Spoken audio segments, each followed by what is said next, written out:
Chasing Big Joe, 102.5 The Game here on this Friday. I'm back. Sorry. Had to deal with some business. We say hello to Sean Henry, CEO of the Nashville Predators, who is with us now, because I would not miss an interview with Sean Henry. How are you, Sean? Well, I was a little sad when I heard you were missing out on us, so I'm glad you're back in. What a good surprise. Good walk-in music. Life is good despite the score last night. Yeah, I know. But you know what's – and I know nobody wants to talk this way or hear this. I mean, it was a good game, played well enough to win. Unfortunately, it just didn't go that way. But when you watch this team and how they have played as of late, it's fun, right? I mean, of seeing just how competitive these guys are.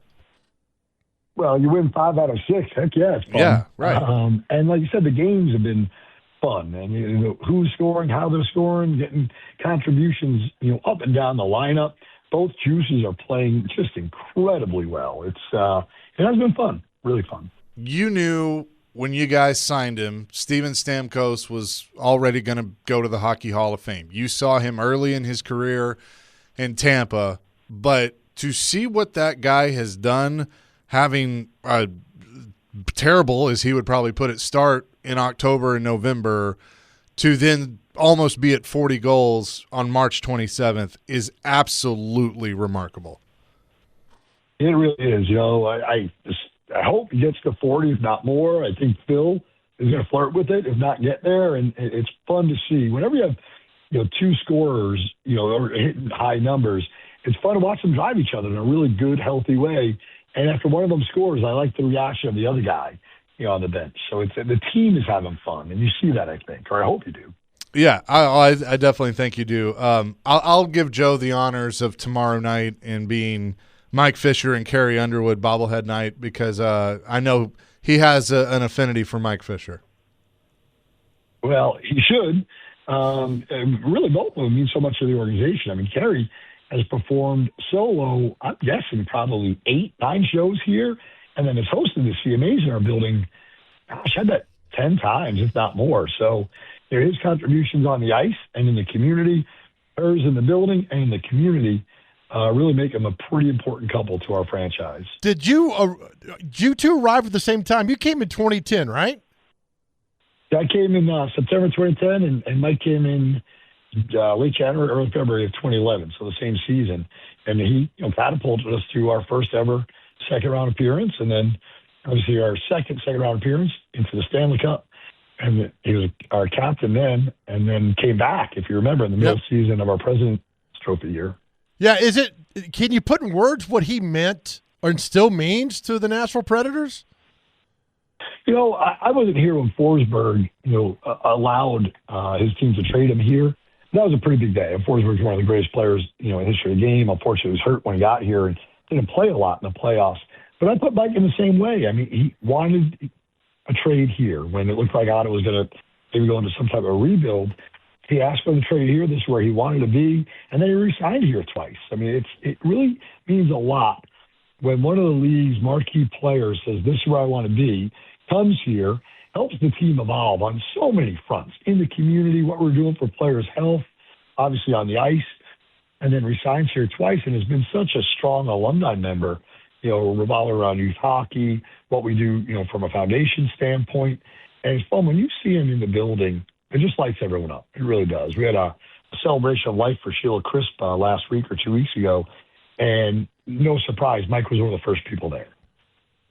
He's such a good dude. You know what? I was at a game recently in the crowd, and there was 2 people there. They were from Bowling Green. They came down. They're watching the game. First game they've been to a Preds game in years, and you guys did the live shot from the hospital with the young kid that was battling cancer.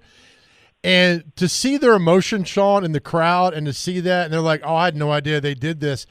It went far beyond just like them seeing that. Like, they were interested about getting involved and all that. Was that the goal for all this, to bring awareness to the foundation and to make these young men and women who are battling their lives every day to just let people know how much people love them? Yeah, and there are, I guess, 4 individual call-outs during a game. The 4 military hero of the night. We have our teacher of the night we recognize. We have our employee of the night. Oh, I'm sorry, we also have a youth hockey player of the night. And then, of course, put a spotlight on a child and family that are going through a tough time. Because if you can take the energy of 17,000 people and throw it on them, it's always emotional. It means a lot for them. It really does. So part of it is just taking our game's energy and making 4, 5, 6 different people feel really good each and every night. And then the other part is bring a little bit of awareness to everyone can get that same type of recognition in their own way. And that was really a Mike Fisher thing of, if we all do our own part every day, Nashville's a better place to be. Sean Henry is with us, CEO of the Nashville Predators. How we talk about the passion of this fan base. I mean, how excited does it make you all when you see people talking about the GM search and tweets about that and asking, hey, what's the latest, and showing how excited they are while also supporting Barry in what he's doing with his team right now? I think it's what makes us so unique as a sports market. There's a reason our players love playing here. The reason why Barry wanted to come back here is the reason I absolutely love it, and my family does, and why you guys do. Our fans care about the team. They care about the people around the team. They care about the future of the team. And that manifests in a lot of different ways, sometimes in an angry email or passionate text or tweet, and sometimes just, rah-rah. But you bring all that together under one, it all has one meaning. Everybody wants us to be bigger and better than we are today, and that's a good thing. Well, and I know that search is ongoing. Notice I didn't ask you, hey, what's the latest with the GM search? I tried to be creative there. Well, you can ask me. What's the latest with the GM search? It's ongoing. And the next time I'll talk about it is when we announce them. Oh, man, that's great. You burned him. Well I done. know. I set him up for it. That's what friends do, right? Well done on that one. Here's the dumbest question of the day you're going to get asked. Are you guys, and I know this the answer already, but you guys are already planning like you're making the playoffs, right? I mean, that's already a given. Well, I'm hoping we're making the playoffs, and I won't be surprised when we make the playoffs. And we always plan for the playoffs as far as what are we going to do next, here or there. Right. Obviously, there are a lot of things you got to plan literally months out. Like we bring in a lot of dehumidification, extra refrigeration for the building. We order that in December. And you know what? If you don't make the playoffs, well, you pay for all that equipment anyway because it takes about 2 weeks to get it installed, but you got to get it in advance. Some of the giveaways, that we'll bring in for the playoffs, if we don't play that many games that we plan for, they, forward on to next year to some degree. Some are, dead in the water on because they literally say playoffs. Right. And with the year on it. But, yeah, of course you do. And I have a pretty good track record. It's my, 16th season. And I guess we missed the playoffs 4 of those 16 years, which makes it a lot of fun. And, when you do miss them, it gives you the opportunity to rebuild the team a little bit, like the past 2 missed playoffs did. We got, really good draft picks. We kept all of our draft picks the past 4 seasons, which has allowed us to really start stockpiling, prospects at a really high level. I think we have 30 to 33 picks over the next 3 years. I think 16 or so in the top 100. I'm really excited about the future. And, Adam could pick this up in his segment coming out of it. That, my gosh, the Preds, they bad for 15 years in a row. When are they going to just suck forever? Hey, Adam, we're not going to. Get it? Yeah. I'm here for all that. Yes. Look, missing the playoffs 2 out of 3 years is a big setback. The last time we did that is, when we traded away some of our, fan favorites and veterans and got players back like Jan Krok and Phil Forsberg, and then opened the gates up for Roman Josi and Eki and the stars that we all fell in love with in the teens into the 20s. And I think they're starting to see that emerge right now. So, look, and I'm only joking, Adam. I love your commentary. Well, I was going to throw this out there because I'm only joking. He's not listening. I'm sure. I'm sure he is. I'm sure you have heard Big Joe's support of Barry Trotz, that if when you guys make the playoffs, that Barry Trotz just needs to walk around Bridgestone Arena with his shirt off, basically pounding his chest of I showed you. Yes. Barry has said to me that I don't think anybody wants to necessarily see that. That was his response. But maybe there's something fun we could do with Adam when the Predators make the playoffs.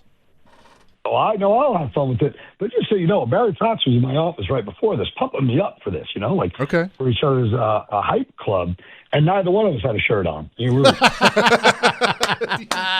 we're getting ready for the playoffs. We're practicing for you guys. Look, I need him with like a big gold Preds chain, just walking around like. I'm telling you, Sean, what's up? If he does this, it'll be the number one story forever with sports teams. General manager, who people got mad at, makes the playoffs, and he's going to walk the entire concourse, the entire game, not just one period, the entire game. Well, I'll take a step further. Every year we make the playoffs for the next 10, 15 years, he should do the same thing, because his first year stepping in the role, working side by side with David, he peeled back a lot of fan favorites and veterans to get some really good draft picks. And then we missed the playoffs that year. The next year, surprisingly, we made the playoffs earlier than we thought. Again, we didn't trade any assets. We kept who we had. So we kept all of our draft picks. The next year, we missed the playoffs. Again, traded a few players out to stock and pile more. What he did at the draft deadline this year, I knew it was a genius. I really did. He kept some pieces, traded away some pieces, so it kind of protected us on either way. But it was really about clearing the decks to let some of our budding stars start getting some, real playing time and meaningful slots where they should be. And I think the results speak for themselves. So ideally, this does push us into the playoffs. If it doesn't, it takes us as a franchise a step further to where we want to be.